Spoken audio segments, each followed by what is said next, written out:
Tanong ko ganito, pag ang tao ba lumalabag sa utos ng pangingilin ng Sabat, meron ba itong matatanggap na parusa ayon sa paniniwala nyo? Categorical, meron o wala? Sagot.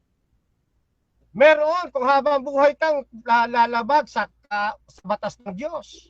Yan ay nasa Mateo 7:21 hanggang 23. Hindi ka gumagawa sa kalooban ng Ama, ay may parusa.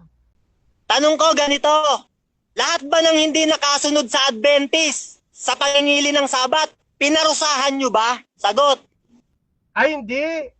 Ay hindi. Hindi ko magpaparusa. Ang Diyos ang magpaparusa.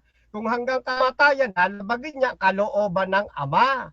Yan ay nasa Mateo 7:21 hanggang 23. Paano sisirain yung talatang yan?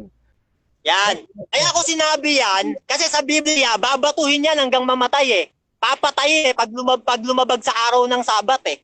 Kaya tinatanong ko kung pinarusahan nyo yung mga kapwa nyo Adventist. Kasi pag ginawa nyo yan, papaalisin kayo sa Pilipinas. Sabi rito, 6 na araw gagawa ka, datapot ang 4 araw ay pangingilin ninyo isang Sabat na takdang kapahingahan sa Panginoon. Sinong gumawa ng anumang gawa sa araw na iyan ay papatayin. Huwag kayong magpaningas ng apoy sa inyong buong tahanan sa araw ng Sabat. Exodus 35 ng 2:3. Ito tanong ko sa iyo, tinatanggap mo ba na ang pangingilin ng Sabat ay hindi nakakapagligtas? Sagot.